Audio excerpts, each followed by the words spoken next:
సుందరవనంలో మార్చి నెలాది. సూర్యకిరణాలు నెమ్మది నెమ్మదిగా తీక్షణంగా మారుతున్నాయి.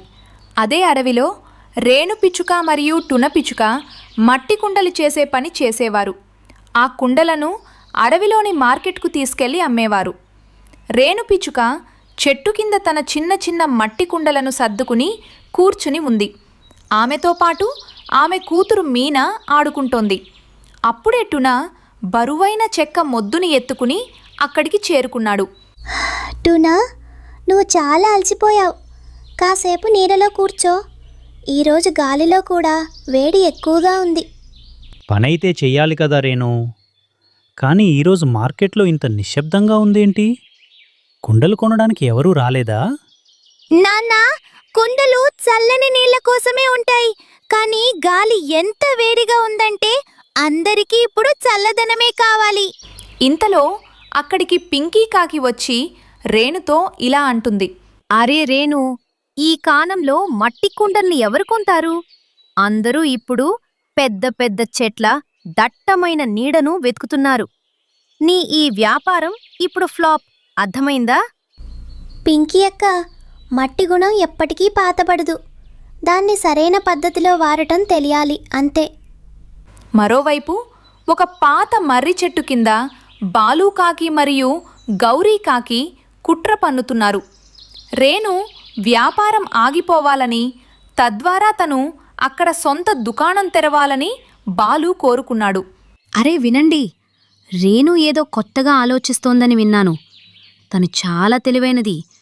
నోరు తక్కువగా ఆడిస్తుంది, మెదడును ఎక్కువగా వాడుతుంది. నిన్న తను నది ఒడ్డున గడ్డి మరియు వట్టివేలను వెతుకుతోంది. దాని తెలివితేటల దీపాన్ని ఆర్పేయాలి. బంటి, వెళ్ళు, వాళ్ళక్కడ ఏం చేస్తున్నారో చూడు. నాన్నా, నేను వెళ్తున్నాను కానీ రేణు పిన్ని నాకు లడ్డూలిస్తుంది. చప్పుడు చేయకుండా వెళ్ళు. అప్పుడు అడవిలోని ప్రతి వార్తను తెలుసుకునే కోమలి చిలుక ఇదంతా విని ఎగురుకుంటూ తన భర్త చిలుక దగ్గరికి చేరుకుంది. వినండి, బాను ఏదో గందరగోళం చేయబోతున్నాడు. మనం రేణుకి ఈ విషయం చెప్పాలి. అరే నా రాణి, నువ్వు ఏం చెబితే అదే కరెక్ట్. నీ కళ్ళలో ఈ ఆందోళన అస్సలు బాగుండదు. పద, ఇప్పుడే వెళ్దాం. అదే సమయంలో రేణును కలవడానికి పావురం మరియు ప్రియా వచ్చారు. వారు రేణు ఇంటి బయట కూర్చున్నారు. పావురంకు చాలా ఎండగా అనిపిస్తోంది మరియు ప్రియా వేడి వల్ల చాలా ఇబ్బంది పడుతోంది. అరే ఓ గారు, మీరు పడిపోకండి. ఎండ చాలా తీవ్రంగా ఉంది. రేణు అక్క, ఏదో ఒకటి చెయ్యి. నా పావురానికి చాలా వేడిగా అనిపిస్తోంది. నేను బానే ఉన్నాను ప్రియా, కాకపోతే కొంచెం చెమట పడుతోంది. కంగారు పడకు ప్రియా. మీనా, మనం తయారు చేసిన ఆ కొత్త మట్టి కుండ కూలర్ తీసుకురా. అప్పుడే మీనా కుండ కూలర్ తీసుకుని బయటకు వస్తుంది. ఈ కూలర్ను రేణు ఎంతో కష్టపడి తయారు చేసింది. ఇది విద్యుత్ లేకుండానే పనిచేస్తుంది. ఇది చూసి ప్రియా మరియు పావురం ఎంతో సంతోషిస్తారు. రేణు, ఇదేమిటి? దీన్ని నువ్వెలా తయారు చేశావు? దీనినే మట్టి కుండ కూలర్ అంటారు. గాలి ఈ రంధ్రాల ద్వారా మరియు తడి గడ్డి ద్వారా వెళ్ళినప్పుడు అది పూర్తిగా చల్లగా మారిపోతుంది మరియు ఈ ఫ్యాన్ ద్వారా చల్లని గాలి బయటకు వస్తుంది. అరేవా రేణు అక్క, చూడ్డానికి ఇది చాలా బాగుంది. అప్పుడే కుండ కూలర్ మొదలవుతుంది. దాని నుండి చల్లని గాలి రావడం మొదలవుతుంది. ఇది చూసి ప్రియా ఎంతో ఆనందిస్తుంది. అరేవా రేణు అక్క, ఇది చూడటానికి చాలా బాగుంది. మాకు కూడా ఒకటి కావాలి. మాకు కూడా ఒకటి వెంటనే చేసి ఇచ్చేయండి. అంతలో అక్కడికి కోమలి మరియు ఆమె భర్త చిలుక వస్తారు. వారు అది చూసి ఆశ్చర్యపోతారు. అరే వాహ్, ఇక్కడ కాశ్మీర్ లాంటి చల్లదనం ఉంది. చిరుకుగారు చూడండి. అవును ప్రియతమా, ఖచ్చితంగా నీ తీపి మాటల్లాంటి చల్లదనం. అప్పుడే బాలు, గౌరీ మరియు బంటి అక్కడికి చేరుకున్నారు. వారు నష్టం కలిగించడానికి వచ్చారు. వారితో పాటు పింకీ కూడా వచ్చింది. కానీ చల్లని గాలి ఆ పలకరింపు వారిని శాంతింపచేసింది. ఓహో బాలుగారు, మీరు ఎన్ని మాటలు చెప్తారు? మరి ఇలాంటిది ఏదైనా ఎందుకు తయారు చేయలేదు? చూడండి ఎంత చల్లని గాలి వస్తుందో. నేనైతే ఇక్కడే ఉంటాను. ఇది అద్భుతం రేణు. నిన్ను తక్కువ అంచనా వేశాను. అమ్మ నాన్న, నేనైతే ఇక్కడే ఉంటాను. రేణు పిన్ని తయారు చేసిన కుండ కూలర్ బెస్ట్. బాగానే ఉంది, కానీ ఈ కుండ పగలదా? ఇది టున తయారు చేసిన కుండబాలు మరియు రేణు తెలివితేటలు. ఇది పగలగొట్టడానికి కాదు, అందరికీ ప్రశాంతతను పంచటానికి తయారైంది. సాయంత్రం అయ్యేసరికి అడవి అంతా ఈ వార్త వ్యాపించింది. రేణు దగ్గర ఇప్పుడు కుండలకు విపరీతమైన గిరాకీ పెరిగింది. కానీ ఆమె అందరికీ ఉచితంగా ఆ సాంకేతికతను నేర్పిస్తోంది. స్నేహితులారా, ప్రకృతి మనకు అన్నీ ఇచ్చింది: మట్టి, నీరు మరియు గాలి.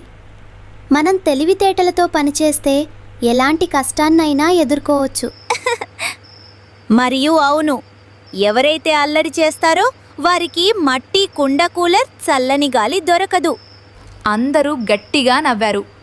బాలు, గౌరీ కూడా తమ కోపాన్ని మరిచిపోయి చల్లని గాలిని ఆస్వాదించడం మొదలుపెట్టారు. రేణు దయాగుణం కేవలం ఎండనే కాదు, శత్రువుల మనసులను కూడా గెలుచుకుంది.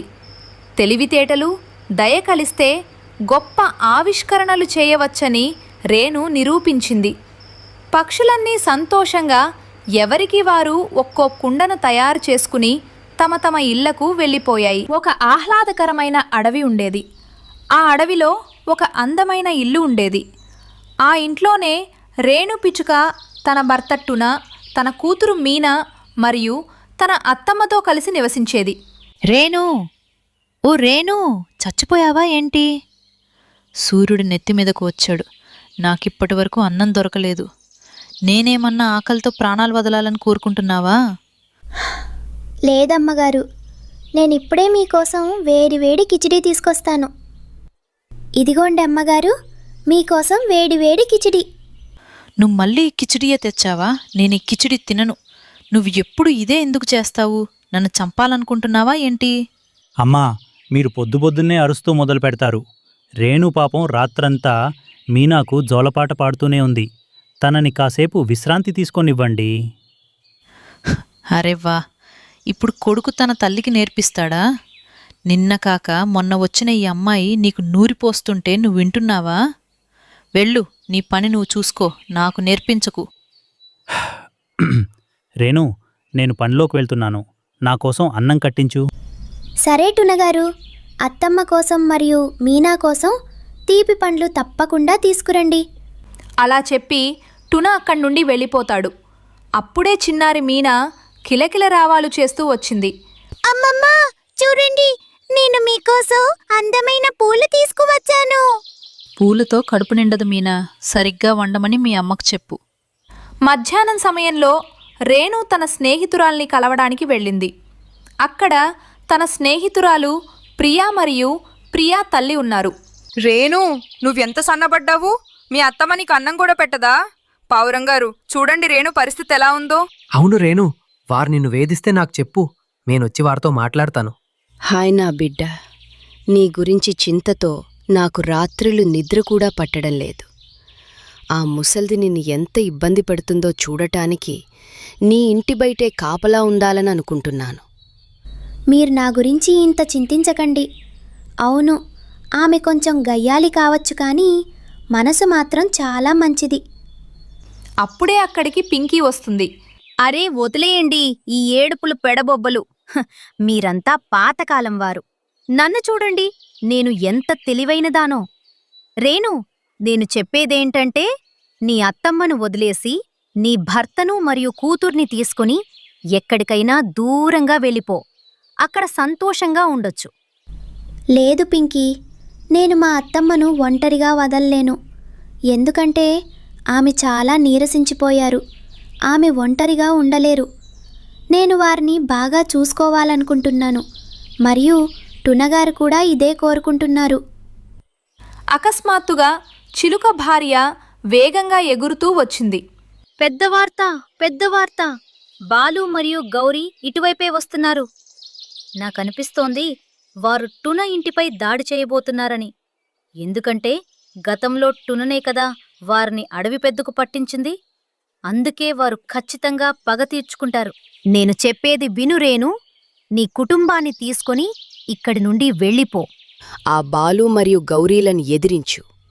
ఈసారి వారికి బుద్ధి వచ్చేలా గట్టిగా పాఠం నేర్పించు. అరెరే, ఇంట్లో మా అత్తమ్మ మరియు మీనా ఒంటరిగా ఉన్నారు. నేనిప్పుడే వెళ్తాను. అలా చెప్పి రేణు తన ఇంటికి బయలుదేరుతుంది. కానీ అక్కడికి బాలు మరియు గౌరీ అప్పటికే వచ్చారు. బాలుగారు, ఈసారి మనం ఆ టూనను వదిలిపెట్టం. మరియు తన ఇంట్లో మిగిలి ఉన్న కొద్దిపాటి బంగారాన్ని కూడా దొంగిలించి ఇక్కడి నుండి పారిపోదాం. అలా అని వారిద్దరూ ఇంట్లోకి చొరబడతారు. మరియు మీనాను, రేణు అత్తమ్మను భయపెట్టసాగారు. ఓ ముసల్దానా, బంగారమంతా మాకు అప్పగించు, లేదంటే ఈ ఇంటిని కూల్చేస్తాను. మీకు సిగ్గు అనిపించడం లేదా? గతంలోనే అడవి పెద్ద మిమ్మల్ని దొంగతనం నేరంపై ఈ అడవి నుండి వెలివేశారు. అయినా సరే మీరు మళ్ళీ ఈ అడవిలోకి చొరబడ్డారు. నీచమైన కాకులారా, నా ఇంటి నుండి వెళ్ళిపోండి. ఇది నా పిల్లల నివాసం. నీకు నోరెక్కువైంది. ఆగు, నీకు బుద్ధి చెబుతాను. గౌరీ అత్తమ్మను తన ముక్కుతో పొడవడం మొదలుపెట్టింది. అప్పుడే చాలా మంచిదైన బాలు తల్లి అక్కడికి వచ్చి తన కొడుకును ఆపసాగింది. బాలు, ఆగు! ఈ పాపం చేయకు. పెద్దవారి శాపనార్థాలు పెట్టుకోకు. మనం కష్టపడి తినాలి, దోచుకొని కాదు. అమ్మా, నువ్వు నోరు మూసుకో. మేము ఆకలితో చావలేము. అప్పుడే రేణు ఇంటికి తిరిగి వస్తుంది. తన నత్తమ్మను ఆ స్థితిలో చూసి రేణుకు చాలా కోపం వస్తుంది. పారిపోండి కాకులారా, పారిపోండి. అడవి పెద్ద గద్ద వస్తున్నాడు. ఒకవేళ అడవి పెద్ద మిమ్మల్ని చూస్తే వదిలిపెట్టడు. మీకెంత ధైర్యం? నా అత్తమ్మ పైనే చేయి చేసుకుంటారా? నేను మిమ్మల్ని వదిలిపెట్టను. అలా అని రేణు వారిపై దాడి చేస్తుంది. రేణు పిచ్చుకా కోపాన్ని చూసి కాకులు భయపడిపోయి అక్కడి నుండి పారిపోతాయి. నన్ను క్షమించు రేణు, నేను వారిని ఆపలేకపోయాను. అలా అనకండి అమ్మగారు. ఒకవేళ మీరు రాకపోయి ఉంటే ఈ కాకులు మా అత్తమ్మను ఏం చేసేవారో తెలీదు. ఈరోజు మీ వల్లే ఈ మా అత్తమ్మ ప్రాణాలు దక్కాయి. బాలు తల్లి అక్కడి నుండి వెళ్ళిపోతుంది. రాత్రి అవుతుంది. రాత్రి కాగానే టున ఇంటికి తిరిగి వస్తాడు. అతనికంతా తెలిసింది. తన గయ్యాలి తల్లి రేణును పొగరటం అతను చూశాడు. తునా, ఈరోజు గనక రేణు లేకపోయి ఉంటే నేను మరియు మీనా ప్రాణాలతో మిగిలేవాళ్లం కాదు. నేను జీవితాంతం తనని కష్టపెట్టాను. కానీ కష్టకాలంలో కేవలం తనే నాకు తోడుగా నిలిచింది. అమ్మగారు, మీరలా ఎందుకంటున్నారు? తల్లి అంటే తల్లియే. ఆమె తిట్టినా లేదా ప్రేమించినా ఆమె హక్కు ఎప్పుడూ ఉంటుంది. అరెరే బిడ్డా, ఈరోజు నువ్వు ఆ కాకులకు బాగా బుద్ధి చెప్పావు. నేనీరోజు చాలా సంతోషంగా ఉన్నాను. అవును రేణు, నిజంగా చాలా ధైర్యవంతురాలు. రేణు, ఈరోజు నువ్వు నా మనసు గెలుచుకున్నావు. నేను ఈ వార్తను అడవిలోని పక్షులన్నింటికి తప్పకుండా చెప్తాను. అరే వా! మా అమ్మ ఈ అడవిలోనే అత్యంత బలమైన పక్షి. అందరూ మా అమ్మతో జాగ్రత్తగా ఉండండి. ఆ రోజు రావి చెట్టు కింద ఎటువంటి గొడవ జరగలేదు. కేవలం ప్రేమ మరియు నవ్వుల శబ్దాలే వినిపిస్తున్నాయి. గయ్యాలి అత్తమ్మ ఇప్పుడు ఒక ప్రేమించే తల్లిగా మారిపోయింది. మరియు రేణు తెలివితేటలు ఇంటిని స్వర్గంగా మార్చాయి. ద్వేషాన్ని ద్వేషంతో కాదు, ప్రేమతో జయించవచ్చు అని అంటారు. రేణు అత్తమ్మ హృదయ పరివర్తన తన కోడలి సేవ మరియు నిస్వార్థ ప్రేమ వల్ల కలిగింది. ఒకవేళ రేణు కూడా గయ్యాలిగా ప్రవర్తించి ఉంటే కుటుంబం విచ్ఛిన్నమయ్యేది. నిస్వార్థ ప్రేమ రాతిగుండె గల మనిషిని కూడా